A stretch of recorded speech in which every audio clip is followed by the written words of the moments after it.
5/4/2022 first పోదాం. అంటే 2022 సంవత్సరం నుంచి స్టార్ట్ చేస్తారనమాట ముమ్మరంగా ఈ ప్రచారాన్ని.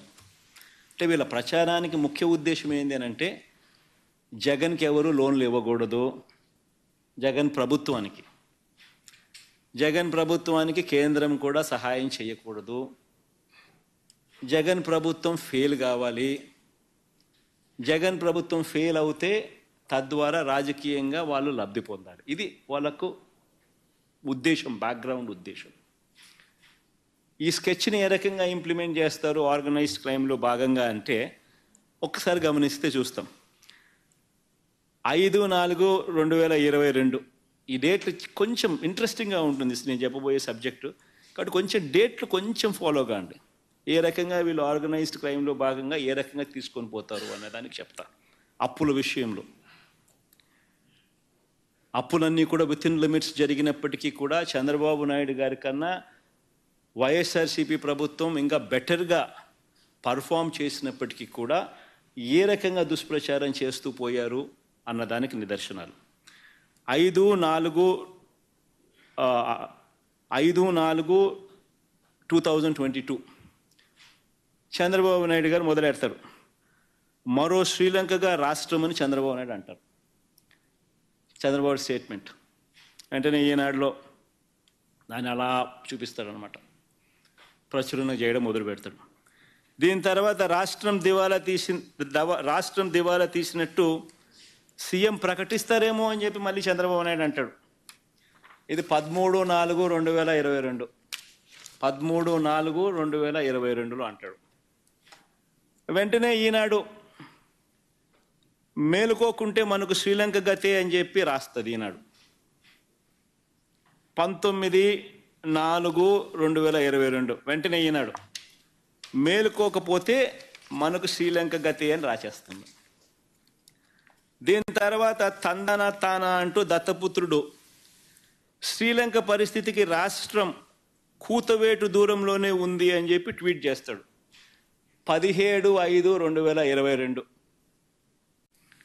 దాని తర్వాత అప్పటి టీడీపీ ఆర్థిక మంత్రి, అంటే ఇప్పుడు ప్రస్తుత ఆర్థిక మంత్రి పయ్యావుల కేశవ్, ఇప్పటి టీడీపీ ఆర్థిక మంత్రి ఆ రోజు ఏమంటాడంటే, శ్రీలంక కంటే రాష్ట్రానికి 4 రెట్లు అప్పు అని చెప్పి తాను అంటాడు. అది 21/7/2022. దాని తర్వాత మళ్ళీ దత్తపుత్రుడు మళ్ళీ అంటాడు, అప్పులతో ఆంధ్ర పేరు మారు మోగిస్తున్నందుకు అప్పు రత్న అంటూ పేరు పెట్టాలని మరో ట్వీట్ చేస్తాడు. 17/2/2023. దాని తర్వాత వెంటనే చంద్రబాబు గారు వదినమ్మ గారు బీజేపీలో టీడీపీ నాయకురాలు, రాష్ట్రం రుణం 11 లక్షల కోట్లు అని మరొక స్టేట్మెంట్ ఇస్తారు. 25/10/2023. చూడండి డేట్స్ ఒకసారి చూసుకోండి. అంటే ఒక పద్ధతి ప్రకారం గోబెల్స్ ప్రచారం, ఒక పద్ధతి ప్రకారం తీసుకొని పోతారు. అంత కొత్త పాత్రధారులు ఈనాడు, వీళ్ళ మీడియా, వీళ్ళ సోషల్, వీళ్ళ ఎల్లో మీడియా, వీళ్ళు ఇతర పార్టీలో ఉన్న వీళ్ళ తెలుగుదేశం పార్టీ నాయకులు. ఇది సాక్షాత్తు చంద్రబాబు నాయుడు గారు వదినమ్మ గారు. ఈవిడంటది, వెంటనే చంద్రబాబు గారు వదినమ్మ బీజేపీలో టీడీపీ నాయకులు అంటారు, రాష్ట్రం రుణం 11 లక్షల కోట్లని మరొక స్టేట్మెంట్. ఈవిడ చూసినట్టు ఈవిడకి తెలిసినట్టు స్టేట్మెంటు. ఇది 25/10/2023. మళ్ళా అప్పులపై ఫోరెన్సిక్ ఆడిట్ చేయాలని పార్లమెంట్లో కేంద్రం ఇచ్చిన సమాధానాన్ని అడ్డుపెట్టుకుని వైఎస్ఆర్సీపీ తప్పుడు ప్రచారం చేస్తుందని రివర్స్ ప్రచారం. ఇదంతా కూడా, ఇవన్నీ కూడా ఎందుకు చేశారు? ఇవన్నీ కూడా ఎందుకు? కేవలం ఇవన్నీ చెప్పడం, ఢిల్లీకి పోవడం, రకరకాల ఏజెన్సీలకు లెటర్లు రాయడం, ఇవన్నీ ప్రచారాలు చేయడం ఎందుకు? వైఎస్ఆర్సీపీ హయాంలో వైఎస్ఆర్సీపీకి రాష్ట్ర ప్రభుత్వానికి అప్పులు రాకూడదు, కేంద్ర ప్రభుత్వం సహకరించకూడదు, ఇక్కడ ఏమేమో జరిగిపోతా ఉంది అన్న భయం క్రియేట్ చేయాలి అని ఒక పద్ధతి ప్రకారం ఇవన్నీ కూడా చేసుకుంటూ పోతారు. ఎలక్షన్ దగ్గరికి వచ్చేసరికి 7/4/2024 ఇంకా ముమ్మరం చేస్తారు. రాష్ట్రం అప్పులు ఏకంగా 12,50,000 రూపాయలు అని చెప్పి మళ్ళా చంద్రబాబు నాయుడు గారు వదినమ్మ గారు ఇంకో స్టేట్మెంటు మళ్ళీ కంటిన్యూ చేస్తారు. దాని తర్వాత ఇంకా ముందుకు పోతారు. సరిగ్గా ఎన్నికలకి నెల రోజుల ముందు ఈనాడు ముందుకు వస్తుందన్నమాట. 21/4/2024 ఒక ఎకానమిస్టును పట్టుకొస్తారు. ఆయన ఎకానమిస్టు అని చెప్పి ఒక బిల్ల తగిలిస్తారు. ఆయనకు తగిలిచ్చి రాష్ట్రం రుణాలు ఏకంగా 14 లక్షలు అని ఆయనతో చెప్పించేసేస్తారు. చూస్తూ ఉంటే గమనిస్తూ ఉంటే మీ అందరికీ అర్థమవుతుంది. 10 పోయింది, 11 వచ్చింది, 11 పోయి 12.5 వచ్చింది, 12.5 నుంచి ఏకంగా 14 లక్షలకి వెళ్ళిపోయినారు. ఎన్నికలకు అంతా 21/4/24 ఎన్నికలకు ముందు, ఎన్నికల దగ్గరకు వచ్చేసరికి ఒక పద్ధతి ప్రకారము ఒక విషియస్ క్యాంపెయిన్, అబద్ధాల క్యాంపెయిన్. 14 లక్షల రాష్ట్ర రుణాలు ఏకంగా 14 లక్షల కోట్లను ఆయనతో చెప్పించేసేస్తారు. ఈనాడు దాన్ని ప్రచురణ చేస్తాడు పెద్దగా, మిగతా వాళ్ళంతా కూడా దాన్ని అందుకుంటారు. నిజంగా అధికారంలోకి వచ్చిన తర్వాత కూడా మళ్ళీ చంద్రబాబు నాయుడు గారి తప్పుడు ప్రచారం ఇంకా కొనసాగుతారు. ఎందుకంటే అప్పటికైతే ఎలక్షన్లు అయిపోయినాయి. దాని తర్వాత మళ్ళీ ఇంకా చంద్రబాబు నాయుడు గారిని ప్రశ్నిస్తారు. చంద్రబాబు నాయుడు గారు మళ్ళా సూపర్ 6లు సూపర్ 7లు ఇవ్వాల్సి వస్తుంది కదా. ఇంకా సూపర్ 6లు సూపర్ 7లు ఇవ్వకుండా మళ్ళా ఎగరగొట్టాలి అని అంటే రాష్ట్రం క్లిష్ట పరిస్థితుల్లో ఉంది అని చెప్పి మనం చెప్పాలి కదా. కాబట్టి దాన్ని కొనసాగిస్తాడు చంద్రబాబు నాయుడు. మళ్ళీ ఏంది 10/7/2024 అంటే చంద్రబాబు నాయుడు ముఖ్యమంత్రి అయినాడు. ప్రమాణ స్వీకారం అయిపోయింది, నెల రోజులు దాటిపోయింది. జూన్లోనే ప్రమాణ స్వీకారం చేశాడు. జూన్ 4 ఎన్నికల రిజల్ట్స్ వచ్చాయి. ఇది 10/7/2024 చంద్రబాబు నాయుడు అధికారంలోకి వచ్చిన తర్వాత ఆర్థిక శాఖ రివ్యూ చేస్తూ రాష్ట్రం అప్పులు 14 లక్షల కోట్లు అని చెప్పి లీక్ ఇస్తాడు.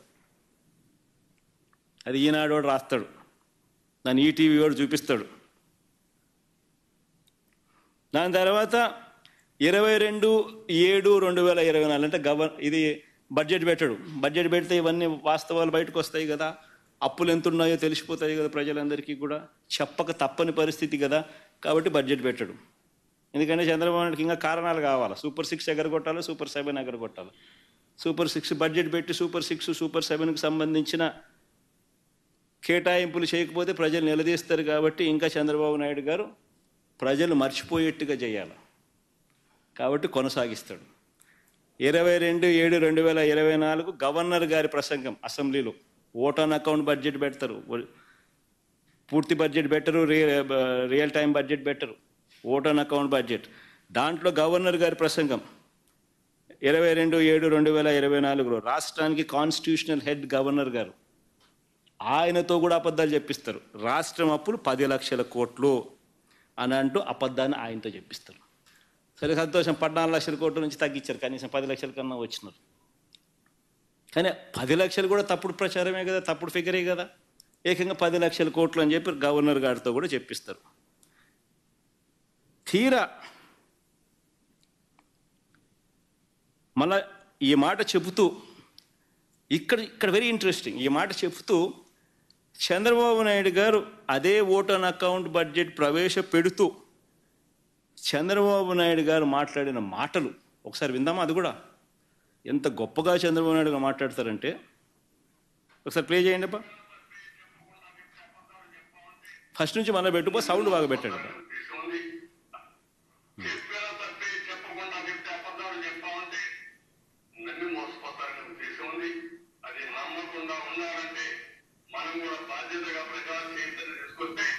ఇలాంటి సమస్యలకు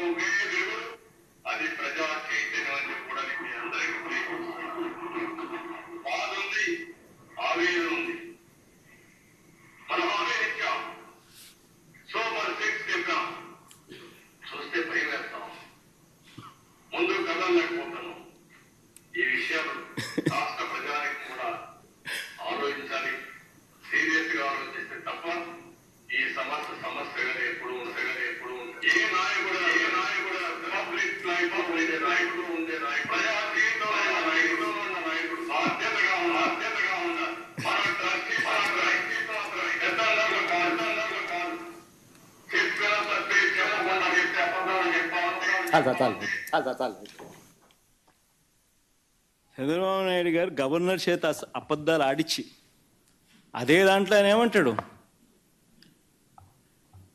ఆవేదనగా ఉందంట. ఎందుకనంటే ఆయన చేయలేకపోయే పరిస్థితులు ఉన్నాయంట రాష్ట్రంలో.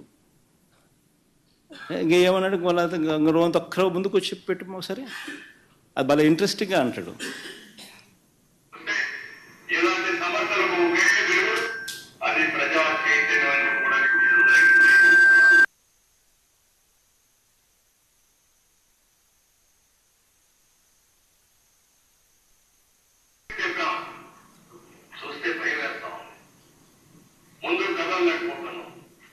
ఈ విషయం రాష్ట్ర ప్రజానికి కూడా ఆలోచించాలి. బాధ ఉందంట, చూస్తే భయం వేస్తుందంట.